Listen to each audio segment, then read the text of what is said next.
Assalamu alaikum, my dear participants. So, we are about to begin another session of our Islam Study Circle. I welcome you all on behalf of Al-Mawrid Global, and I hope that so far these sessions have been useful to you. Uh, the topic that I've selected today for our first session relates to the art of criticism. Now, all of us, when we grow up, there is this one thing which always uh, springs up, and that is that we find people around us who we think they are not doing the right thing, or maybe they are doing something by mistake, or they are continuously doing something which may be called a blemish, and therefore criticism comes to us very naturally. All of us use this tool at times in the positive sense and at times in the negative sense. However, if it is used in the negative sense, obviously criticism for the sake of criticism is not a very healthy attitude that we adopt.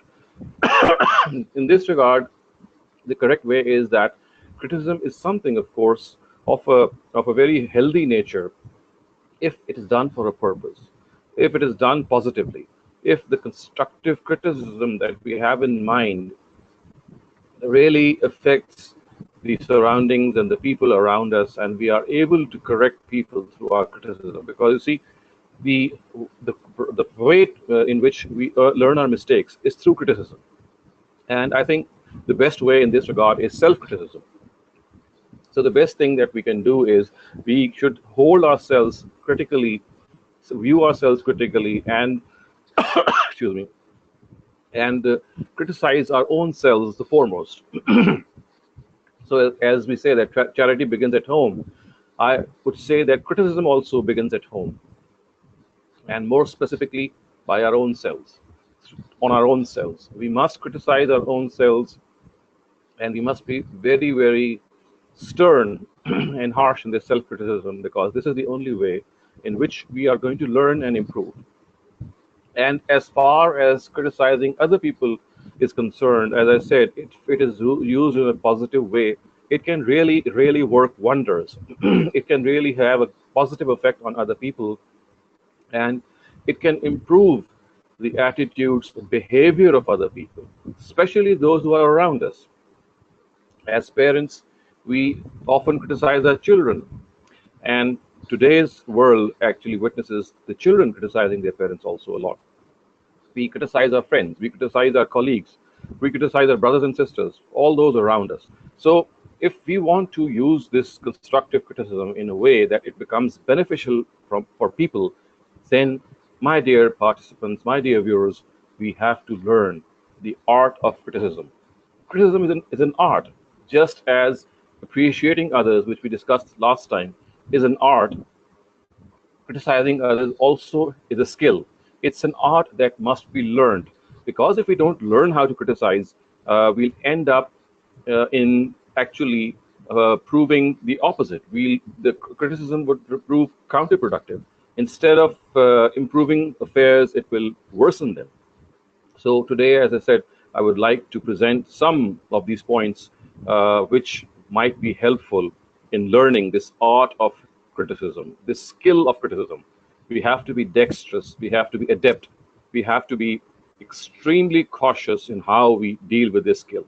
So let me give you some tips regarding this art of criticism, which have been helpful for many people. I have been using them, and I'm sure if you use these tools and these tips, they're bound to help you in improving the substance of your critique on others. Now, the first skill or the first step in constructive criticism, or the first step in learning the art of criticism, is that each criticism, whenever we want to criticize a person, should precede, please mark my words, it should precede by words of praise for the person we intend to criticize. Obviously, each person has good points, good habits, good attitudes, and he has or she has bad habits, bad attitudes. So when we start off we start off criticizing a person without the proper background and without proper bridge building and without proper friendship. it always ends up in a fiasco, and the other person ends up in a phase of reaction in which he, on most occasions, would not like to even hear your criticism. So before we start off this criticism, we have to make friends with that person, and the best way to do so is to appreciate him or her, appreciate his or her good qualities, and express them before him or her. When you tell someone that you have a good voice, or you are a very good teacher, or you have a very adept and a very skillful personality, then actually, and I'm sure when I say this, I mean that we have to praise a person for what he or she actually is. We don't have to make up this praise for others. We don't have to praise someone for something which he or she does not have. I'm talking about actual qualities of a person which exist in that person. So by appreciating the other person, you suddenly create this bridge between yourself and that person. He thinks or she thinks that you are his or her well wisher. You are on his or her side. You're standing beside him or her. So when you are coming close to a person, and the way in which you are doing so is praising him, appreciating his qualities, that person psychologically becomes a person who would listen to even your negative comments.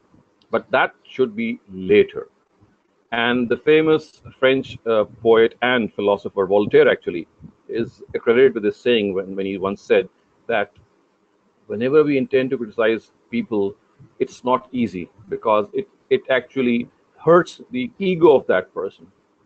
And the best way to not hurt a person's ego is to start speaking to him, talking to him, in which you are acknowledging what he or she is doing positively. So the first tip, my dear viewers, is that each criticism should begin with words of praise. It should begin a relationship in which you are actually talking to that person in a manner that he or she feels that you are his or her well-wisher. You are his or her friend who would talk to him. And when you do so, if after your praise, after your acknowledgement of his or her personality, when you talk about some critique on him or her, he or she, there's a fair chance is bound to listen. I mean, it's not always the case, but there is a very fair chance that he or she would listen very intently to what you would like to say. But then that's the first step. The second step, my dear participants and my dear viewers, is that no criticism should be based on hearsay. One of the worst things that we often do is that we criticize people behind their backs or even in front of them regarding incomplete data. Our information is not complete, and a sudden the a sudden course of events in which new information comes to our light suddenly changes the whole scenario. And the criticism that we were trying to transfer to that person maybe never even should be evoked in the first place because we were doing so without proper investigation. So the second tip is that criticism should be based on hard facts. It should be based on data which is indisputable, which you can present, which could not be denied by that person, which is undeniable, which is indubitable, and only then the other person your criticism would be of substance to him. Otherwise, it would be dismissed in the very first phase because if it is done behind his back or her back, it is bound to later on reach him. And of course, this actually I'll discuss in my third point. But that criticism is incomplete, is invalid because it's not based on sound information. It's merely based on gossip or hearsay. So we have to have concrete facts. We often gossip about people behind their backs. We often make fun of them or we often criticize them. And most of our critique is based on hearsay. Now, that is something which is not very good at all. It's very unethical. You must not report facts and build stories upon those facts which, in the first place, have not been investigated. So that's the next point that I'd like to make, that criticism must not be based on hearsay. The next point of criticism, or next step in this regard, in learning this art of criticism, is that we should communicate our critique directly to the person. whom we intend to criticize. Because in a closed circle, when we are criticizing people, for example, our father or mother, or maybe our sons or daughters or siblings, it is bound to reach him or her through some other channel, to some person to whom you are confiding in. And that will create a bad taste. It will really create a bad taste because the person would often say that, why was not I taken into confidence? Why was not I communicated directly? So this needs a little moral courage, and also it needs this ethical behavior, that if we are aggrieved, if we feel sorrow from a certain personality, then instead of criticizing him behind his or her back, the best way is to politely criticize that person right in front of him and tell him that this is what has happened, and this is how things have ensued, and I would like to give you my feedback, and this is something has really been bothering me. So this is the third step, that criticism must be communicated directly to that person. I know that there are instances in which it's difficult to communicate criticism. So in that case, you don't have to. When you feel that either you will not be able to communicate your criticism, or the person will have a severe reaction. But then you should also not gossip, or not do this criticism or make this criticism in front of other people, because now they're going to get influenced by what you say, and they are not going to know the defense of the other person, because they're just going to listen to you.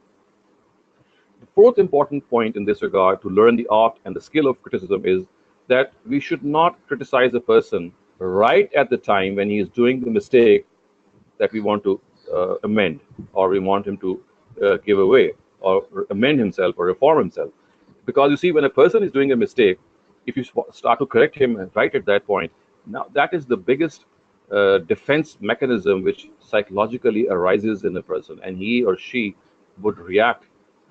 The ego part, or the ego issue, would come into play immediately. And the person, when he's doing a mistake and you're trying to stop him right at that time, you will end up having a debate with him. You'll end up in an argument. It might lead to a heated discussion, and of course that would be no use.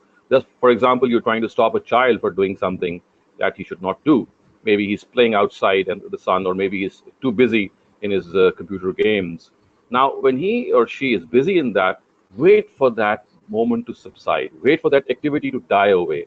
It should be later on, when you see the person in the right frame of mind, that he or she is receptible to what you would like to communicate to him or her. That is the time that you should actually wait for.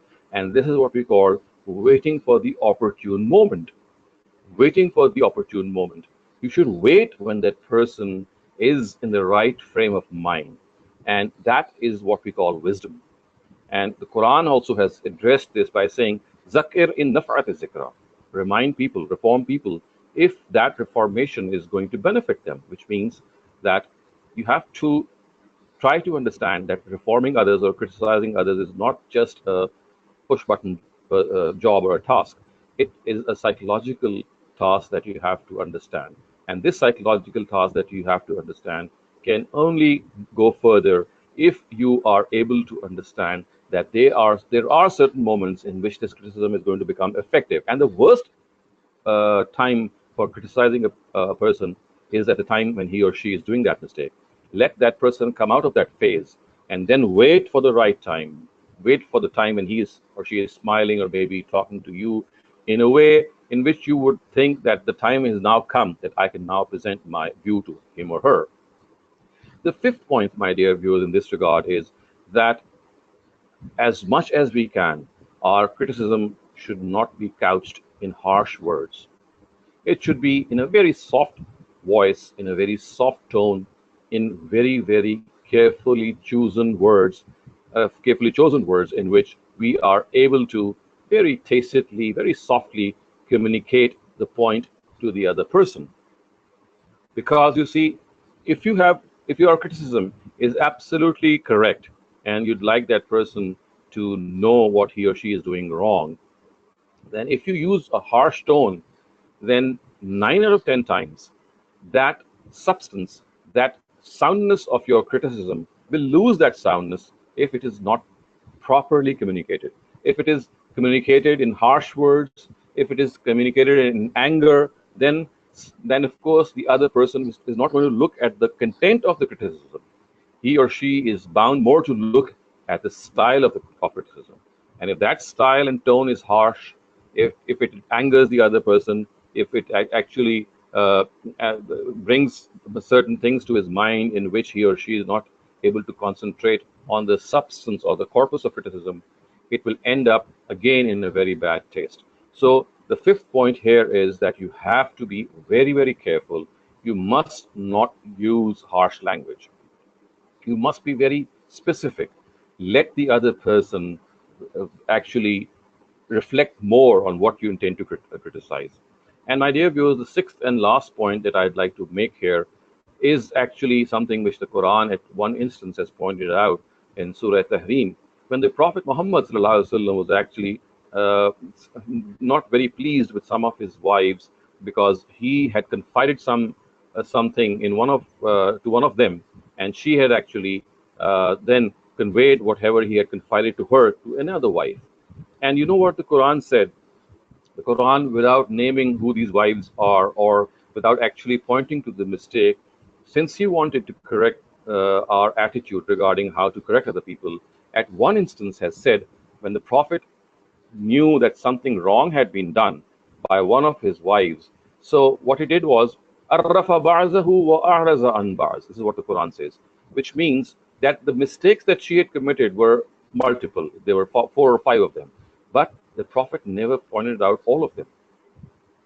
عَرَّفَ بَعْضَهُ وَأَعْرَضَ عَنْ بَعْضٍ. He just exposed or revealed a couple of them and waited, because when a person you are criticizing him for five or six faults and you just name a few of them, then an intelligent person is sufficient for him or her, that the rest of these mistakes and blemishes automatically come to his or her mind, and we should wait for that, because the more you criticize the other person, the more is the chance that he or she is going to react. So if there is a multiple criticism in your head that you'd like to communicate, then the best way is what the Prophet himself actually exhibited in this particular surah, in which he, although was annoyed, but he actually just said that a couple of words, or he pointed to some brief mistakes, so that the other person, through that short, I would say, analogy, or through that short communication, is able to gather that although he or she has been told of a few mistakes, but there are others as well which are in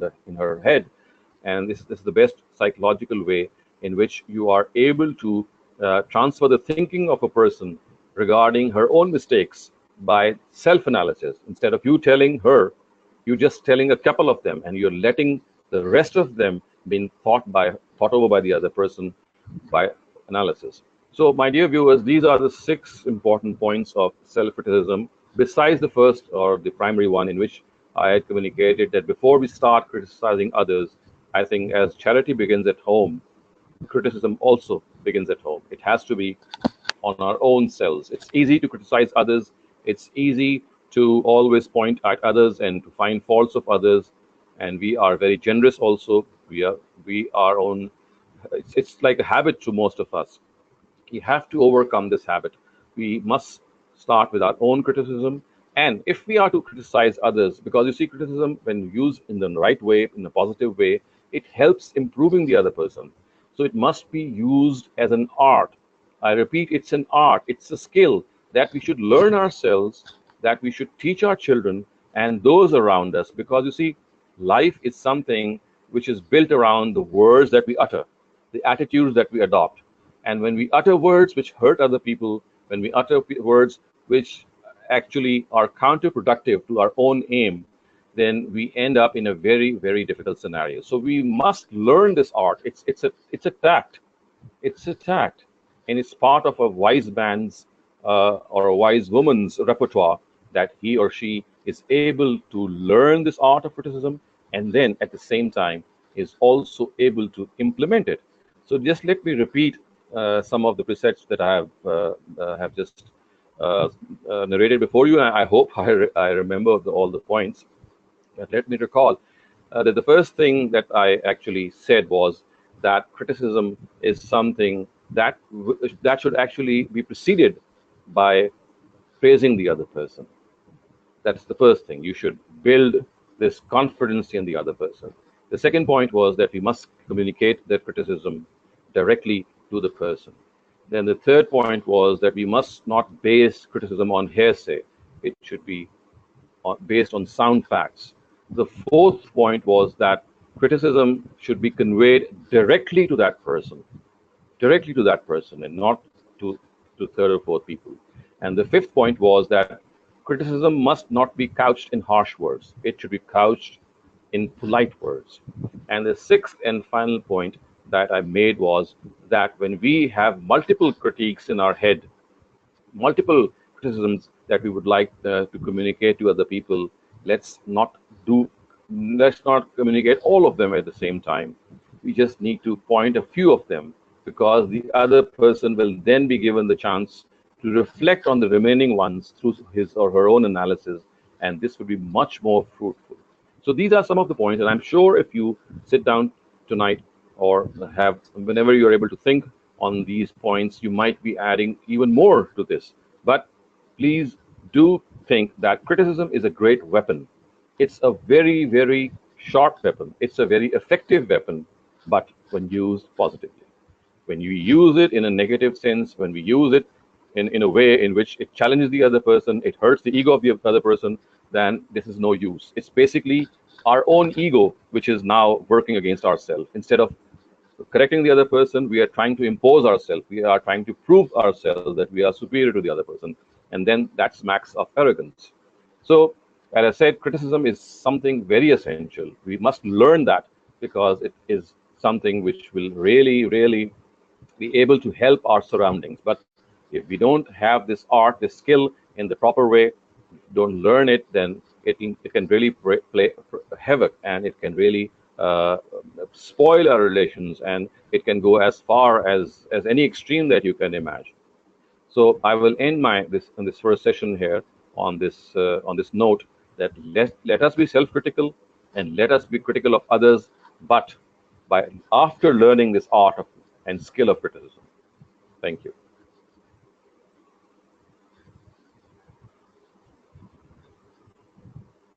Thank you, Dr. Shehzad. Does anyone have any questions?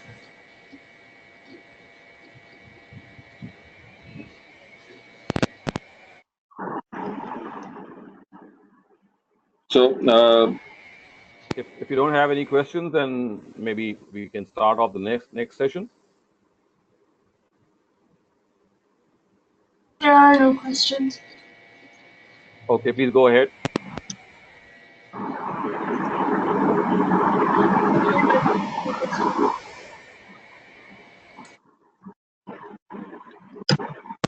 There are no questions. You can continue. Okay, there's no question.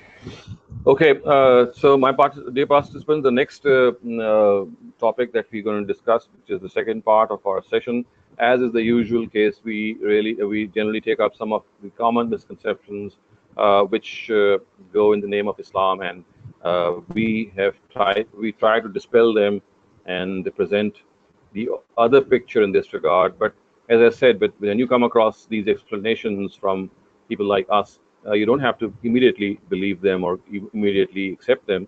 Of course, we have a reasoning to present behind our own view, and your own way of accepting or rejecting a point of view should be based on critical thinking as well. So when you hear something different from ourselves, then you need to critically evaluate it. Also, critically evaluate the other opinion or the converse opinion in this subject, and this will help you learn, and this will help you in educating yourselves. So the topic that I've selected today regarding misconceptions, and as I said, that we have been discussing misconceptions regarding Islam and women. So the misconception that I want to discuss specifically today relates to the testimony of women, which means that women as witnesses. Now, it is generally believed that women have half the witness of a man, and if she actually sees some crime happening in her own house, and if she is alone and she actually recognizes the thief by face, if he is later caught, then our jurisprudence, our doctors of juristic doctors say that because she was one, because she was alone, her evidence, her testimony is not admissible. It's not acceptable. And this means that if there were two women in that house, which, for example, if there was a thief who had entered, or a robber who had entered a house and he had robbed the house, and later on he was caught, and during that parade in which identify criminals, if even if one of that lady, if she was alone in that house, was able to clearly identify that this is the person who had actually committed the theft, uh, it's very unfortunate that our fiqh says that her testimony would not be able to prosecute that criminal, that robber, because she was just one person. And they say that the Quran has said that actually, unless there are two witnesses and two women witnesses and alongside a man, then we cannot accept that testimony. So basically, this is an issue which has become a sore issue, and although the Quran does mention this testimony of a lady, and it does say in a very tacit way, in a very specific context, that the two men are going to testify to a document, when it's actually what the Quran, in its own sense, has said that whenever you are eliciting testimony on written documents, or you want documentary evidence, then it says that it's enough that two men testify. And if two men are not available, then one man and two women, which has actually arisen to this concept, or this notion, that unless there are two women, their testimony cannot be acceptable, and their testimony actually is equivalent to one man, because they have the verse seemingly says that in the absence of a man, two women will actually take his place, and then only then it shall be acceptable. So, as I said, we're going to discuss this notion in some detail. But before I do so, I'd like to present some scenarios. I presented one before you. Another scenario would be that if a woman is raped, for example, and as I said, she herself is the only sole witness of the crime being committed, and she is also able to later on identify the person who had committed this heinous crime. Again, our fiqh would not hold it admissible, because in the absence of more witnesses, this crime of rape, in their own regard, is only proven through the testimony of four eyewitnesses. Because this is another point that needs to be made, and which has been discussed in our fiqh, that in case of adultery, or in case of even rape, in both cases, four witnesses are needed to prove that crime. And if it is not proven, then of course, if these four witnesses are not available, that crime would not be proven. And in the absence of these witnesses, in most cases, in most countries, DNA tests or camera footages are also not regarded to be admissible evidence, because our Muslim jurists generally think that a crime is either proven through the testimony of witnesses, or through self admission or confession of that criminal. And these are the only two ways in which a crime is proven. Other than that, they do not hold it admissible. And we know that even today, for example, in Pakistan, the Council of Islamic Ideology does not approve the DNA test to be a primary witness or a primary testimony.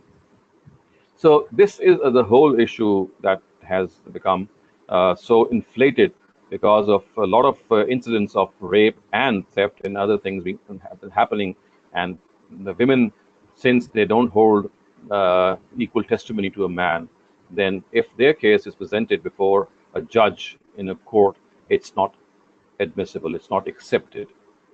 Now, to just in order to try, I'm trying to clear this misconception. If I'd start off by saying that first of all, that what needs to be understood is that the verse of testimony, which is mentioned in Surah Baqarah, first of all, that the correction that we need to make is it's based on evidence. It's dealing with documentary evidence. It's not dealing with evidence related to crimes.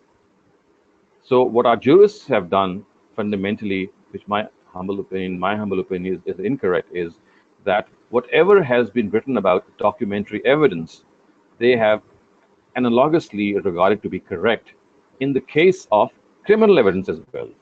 Now, there is a big, huge difference between the two. If you ask me, any person who has common sense, and that is, in case of documentary evidence, you select, you choose your own witnesses. It's in your hands. You can choose a man, you can choose a woman, and of course, generally in the Arab society of those times, men were chosen for this job because in those times, women were not used to going into courts and testifying. So, first of all, it needs to be understood that the Quran is not speaking of any criminal evidence. It's talking about documentary evidence. The cardinal mistake, the primary mistake, is that our jurists have actually analogously regarded documentary evidence to be the same as criminal evidence. And there is a fundamental flaw here. And as I said, in the case of documentary evidence, you choose your witness. It's because it's possible for you. You can choose yourself who you would like to testify. But that's not the case in criminal evidence, because whoever is present there is bound to be the witness of that act. You cannot choose people when a crime is being committed, of course. It's an absurd thing. So the fundamental error which has been made, in my humble opinion, in this regard is that a false analogy has been drawn between two different areas. Criminal evidence is something in which you cannot choose someone to be a, a, a witness because, of course, there's no place for that. Anyone who would be there has to be regarded a witness. However, in the case of documentary evidence, you have all the chance. So this is the first mistake which has been done. So even if you accept the fact that the Quran is stipulating two women for testifying regarding documentary evidence, and when we say documentary evidence, of course, it means documents like, for example, a house loan or a house purchase or anything which you do in writing between two parties. It's like an agreement. It could be a loan agreement. It could be other forms of agreements in which you need witnesses to testify. So that is mostly done in financial matters, and that we need documentary evidence. However, in the case of criminal evidence, first of all, it needs to be discussed that that has never been mentioned in the Quran in the first place, never ever, except, as I said, there are certain other cases of adultery in which the Quran has mentioned the case of four witnesses, but that too in a specific context, which I'm just going to explain later on. But as far as common crimes are concerned, the Quran in the first place has not mentioned any quantity of witnesses or any gender of witnesses, whether they're going to be men or women. It has left this matter to our own conventions, to our own practices, to our own cultural activities that we do, of course, which would mean that whatever is admissible to a judge in a court of law would be acceptable, and as far as crimes are concerned. So the first misconception here is that as far as criminal evidence is concerned, the Quran is absolutely silent, except for a specific case that I'm going to discuss later on. In all this case, we have to follow all advances that we can follow all the advances that have been made. For example, if there is now a provision of a DNA test, or if there is now a provision in which a camera footage captures the criminal, then if that is absolutely certain that the footage is correctly reported and the DNA test has been correctly done, then that would be a sufficient evidence to prove any crime. In this case, insisting on a woman witness or two women witnesses is absolutely needless. That is the first thing that you need to understand. The second thing is that even in the case of documentary evidence, it is pretty clear here that these verses are not addressing a court of law and telling them that if witnesses come in this ratio before you, then you have to accept. Otherwise, you'll not be able to accept. Because the simple case is, in the absence of any witnesses, for example, a crime can still be proven through other means, and a court is not bound in this regard.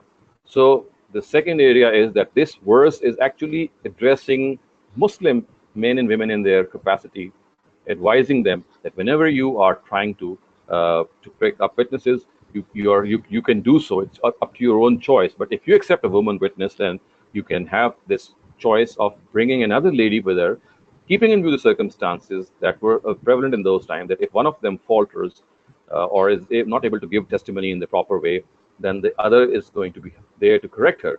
And another important thing here is, my dear viewers, that if even if this is accepted, then you can clearly see that here too only one woman is being used as a witness, because one of the two had faltered.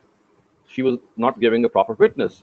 Now the other woman who is alongside her, if her witness is being acceptable, then you can clearly see that she is the only person who is being acceptable, because the other women who had faltered, her witness is no longer acceptable.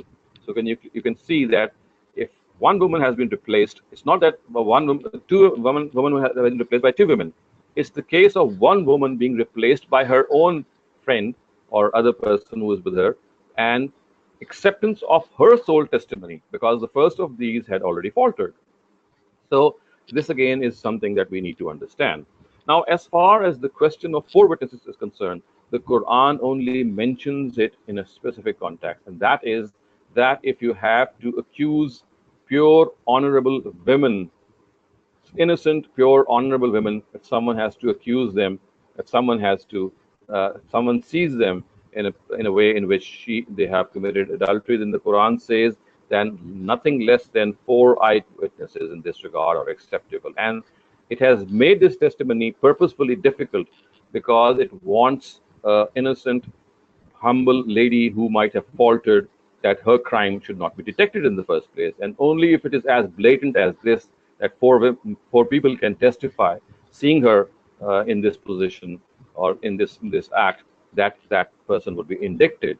So that is just in the case of accusing someone of adultery, that you need to, and that someone has to be, as the Quran says, وَالَّذِينَ يَرْمُونَ الْمُحْصَنَاتِ الْغَافِلَاتِ, that those who accuse pious women of adultery. In the first place, the purport of the Quran is that this crime should be hidden, because if a lady has faltered once or twice, the Quran does not want to humiliate her. However, if the nature of the crime is such that four people are eyewitnesses to that crime, only then it becomes plausible, or it becomes eligible for hearing by the court itself. So that is just for that specific case. Other than that, the Quran has not stipulated any sort of witness for any sort of crime. As long as a judge can comfortably accept in his own legal sense that a crime has been committed, and whatever scientific advancements have been made in this regard vis-a-vis detection of crimes. For example, fingerprints are there. We have laser fingerprints. We have many other advances in which we are able to detect a person who has committed a crime. Islam has absolutely no objection. It is a wrong notion that in Islamic law only through the testimony of a person or through self-confession does a crime stands proven. No, not at all. No, sir. The crime stands proven the way it stands proven in the whole wide world, using all sorts of methods. It's only in the case of pious ladies that four eyewitnesses are required if you accuse them of adultery. That's all. That's only the case. And as I said, the Quran has purposefully made this crime, this validation of this crime to be a difficult job, because it wants these pious ladies, if they have faltered, that their crime should be covered, their crime should be hidden, and they should not be brought forward. Because once a lady loses her reputation, once she is disgraced and humiliated, then she's done for her life, and that stigma cannot be erased from her own character. So with this explanation, I'll come to the end of this second session as well, that as far as the testimony of women is concerned, there's absolutely no ratio or number fixed by the Quran in any case. As far as criminal crimes are concerned, it's entirely up to the judge to regard any person a witness. It could be a person, it could be a gadget, an electronic gadget, anything. And as far as witnesses are required in themselves, then there's only one case, and that is when a person accuses a pious lady of adultery, that he is required to bring four eyewitnesses, and that is all. So I would end this talk here. And now, if you have any questions regarding this issue, I'll try to answer them. Thank you, Dr. Shehzad. Yasin Fall has a question. Uh, I have a question and I want to clarify something as well. Go ahead. My understanding was that the requirement for the two women witnesses is only for financial transactions. Because I think when Quran mentions it, it is talking about the financial transactions that are documented. But you said it can be for other written documentations as well. So can you give an example? So what other kind of documentation? Like my understanding was it was only for financial transactions. So if you can clarify that. And I would also like to know that in this era, like when women go to court and they don't have an issue with it, would it be okay to have one woman as a witness to a written documentation, or should we still have two? That's all. So as I said, sorry, the first part related to what? I forgot the first part. The financial transactions. I thought it was only related to financial transactions.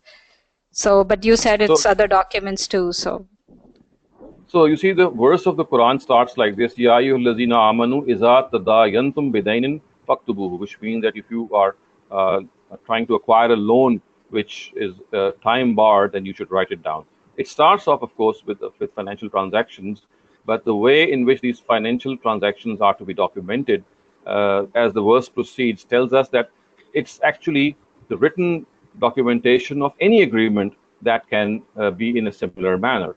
Whenever we have an agreement between two parties, whether it's because most of these agreements involve finances, that's why broadly we speak of financial documentary evidence. Otherwise, there could be other cases in which, for example, if you have an agreement between two people regarding any understanding that they might reach in a business, or maybe even an understanding between two people regarding their own property that they'd like to later on have them distributed, it could go on to that as well. Because you see, when the Quran speaks of financial transactions, it actually broadly covers most of them, because 90% of the transactions that we have in writing, they involve financial issues. That's why that the dominant element is addressed. Otherwise, the spirit of that is that every other agreement that you have, you should do it. As I said, you should do it. It's an advice by the Quran. It's not something which is bounded. We are made obligatory upon us, or it's something of a court of law. It's basically a social advice that is given to us. So, because, as I said, the nature of these transactions are generally financial, but does not exclude other ones which might not be financial, because of the nature of the advice that has been given. Because basically, it's been given to safeguard any misunderstanding that might take place between two parties who have made this oral commitment. I'm sorry, I forgot the second question. I was asking if in this era, if a woman don't have a problem going to the court, would one woman witness be sufficient on a written document? So, as I said, that's absolutely not a problem, because in the first place, even in that era, the Quran is not addressing a court of law. It's addressing us in our private capacities. So just like in that era, a lady could have, two ladies could have gone, or three ladies could have gone. Even today, in the same manner, it's entirely our own choice. A document, or a loan, or a financial transaction could be testified purely by women, purely by men, or a mixture of both. It's entirely a thing which is left to our own discretion. So how do we differentiate that it's not a law? Like it's mentioned in Quran, I understand it's a suggestion, but how do we differentiate if it's a suggestion or a law? Had it been a law, then it would have been, the court would have been bound that unless you find something in writing, you just cannot you just cannot make this a valid agreement. Let me give you an example. For example, we had nothing written, but there are three people who testify that I heard these two people orally making this commitment. So in that particular case, it would not be acceptable. Whereas it's not the case. Even a court of law entertains oral commitments which are made. It's just that in the case of oral commitments, because there is a chance of some error, that we are told that we must write them down. So the way that we make this differentiation is that had it been something which relates to the court of law, then it would have been incumbent upon the court to accept an evidence only if it was written between two people. Whereas we know through our own common sense that even today, courts admit oral evidence between people. They know that if people testify, if there are other things which testify, for example, between two people, then that too is acceptable for a court. So that is the point of differentiation between a legal matter and a social matter. A legal matter has to be taken up the way it is. We know that our courts take up these transactions in which people actually have nothing written between them, but they have witnesses who testify that here is a person who will tell you that these two people actually orally made this commitment, and I vouch for that. I can swear upon that. So, because this is the case, we can clearly say that this is something which is addressing the people in their private capacities. Plus, we also have to note the verses. It says, Ya ayyuhallazina amanu idha tadayantum bidainin. When you are acquiring a loan amongst each other for a fixed period of time, faktubuhu, write it down.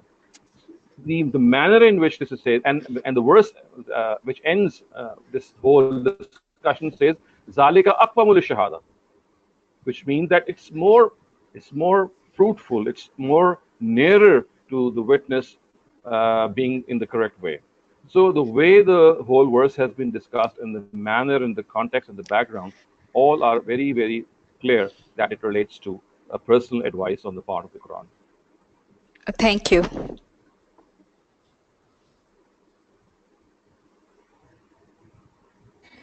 Taj Hamza, you can unmute your mic.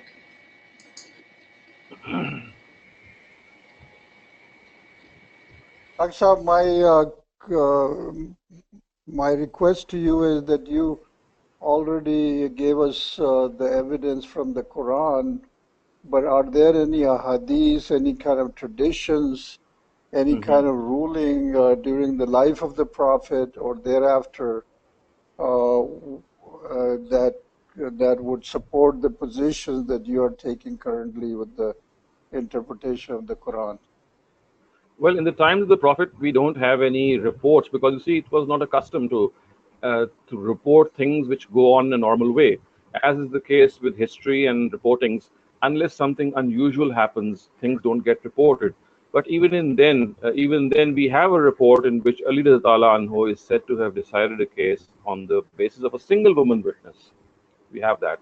And other than that, we know that hadiths, the way they have been transmitted, when our muhaddisun actually compiled our hadiths, they never said that unless we have two women who testify that these were the words of the Prophet, unless they do so, we'll not accept them. They never did so. Because the biggest testimony that you can take is on the words of the Prophet.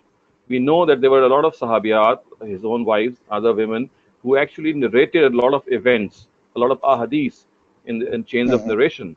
And you can clearly see that a single woman was accepted as a witness to the words of the Prophet.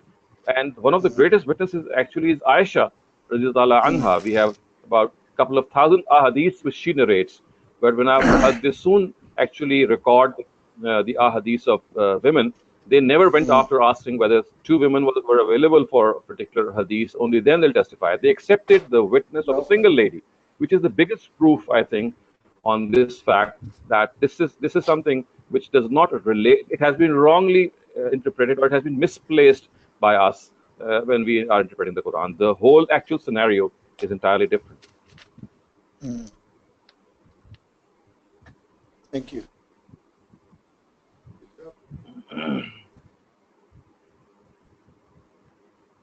Any other questions? Tosif Chaudhary, you can ask your questions. Okay, please go ahead. Okay, so what you're saying is that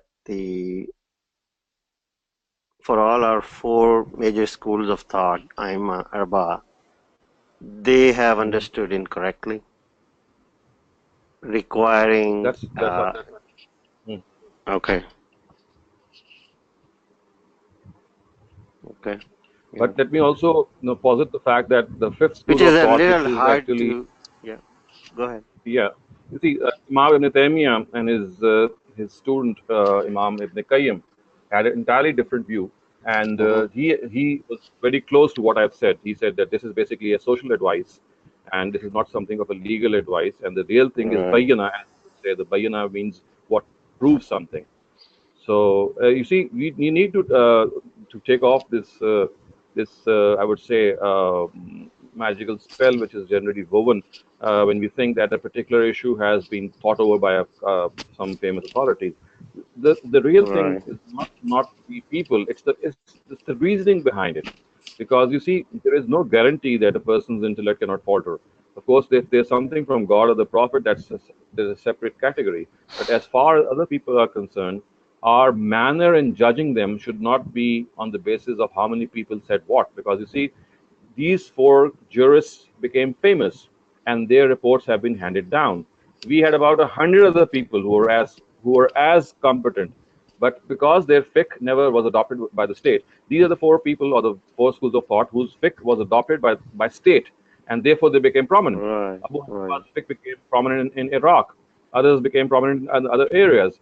And we know from history that there were about 100 other people who were as competent, if not more, and we don't know their opinions because when something is patronized by the state, it's written down, it's handed over, and it becomes more Right. famous. Yeah. So, four schools of thought should not be our way of governing what right and wrong is. It should be the reasoning behind what is said by someone. Yeah. Yeah. I think that's the main problem with the current or traditional thought. Okay, and one more question on, I think the sister kind of touched on it, but why do you think that the Quran mentioned that even in personal dealings, in financial Hmm. or otherwise, to women? What is the thought or the actual reason behind that? Can we say that it was just referencing or relating to that particular point in time where women were illiterate, did not do any dealings outside of home, and when they are educated and they are basically this doesn't refer to Quran saying that they don't have equal intelligence or things of that nature. That's Hmm. the I think the main objection that the enemies of Islam usually point out. Yeah, actually, you see, if you look at the institution or the way things were in Arabia, it's exactly the way that you pointed out that women were not used to going into courtrooms. Even today, not every woman would be very comfortable in going to courtrooms. There are women who would feel a little nervous. There are men who would feel nervous as well. So it's not always easy to face criticism in a court of law because you know the way the judges speak and the way they argue with each other. So it was basically the Arab milieu, the Arab culture, or the Arab scenario in which men would be more comfortable in going to courts of law and testifying. And even today, if I have a choice that I have to testify some document, and because I know that it could ultimately, there's a chance that it go to the court. I would also perhaps prefer my father or my brother to my mother and to my sister because I know that they might be busy or they might be some doing some other chores. It's not just a question always of being uncomfortable. It's also a question of one's own commitments and choices. And since women in those times were confined to their homes and they would be doing jobs, although there were women who would be working in their fields and some others, but mostly the women would be in their own protected atmosphere.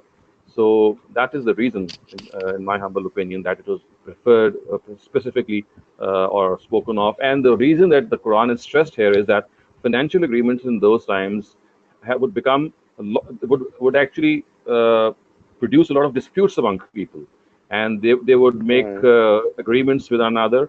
And at that time, writing was also scarce. People generally Mhm. lived in an oral culture. Everything was more oral. People would recite genealogies from their memories. They would recite the Quran, the poems of the Arab literature, everything from by heart. And writing down was something which is inducted much later, although it was there, but it was not the norm. The way it is the norm that we do now. It's much more common now. But in those times, Arabs had a very sharp memory. They were more confined to orality. They were a nation who was much more prone towards orality. But the Quran wanted to safeguard this because orality can always produce disputes, and people can always say that this is how I understood and this is how I understood. But a written paper, of course, is something which can resolve conflicts. So the Quran tried to solve the situation by telling Muslims that as far as they can, they should write down their financial transactions, because this, as I said, the verse ends by these words, "Zalika aqwamu lishahada wa adna Allah tartabu," because this would be more akin towards testimony being given in a sound way, wa adna Allah tartabu, and it will be closer to the fact that no doubts arise, because once you write something, the scope of doubt is reduced. When you write something in black and white, we have a reference point. So basically, Quran wanted this oral culture, which was becoming at times causing a lot of arguments and debates in the society vis-a-vis financial arguments and transactions. It wanted people to come out of it and make this stipulation and agreement with one another. Yeah. Right. Thank you. Thank you, Dr. Saab. We have about 3 minutes remaining. If there is another question, Yasin Fahad, please go ahead.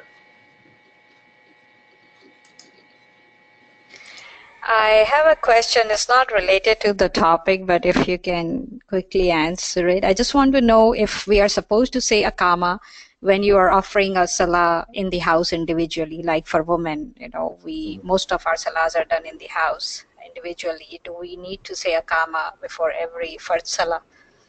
Akama is only meant for congregational prayer.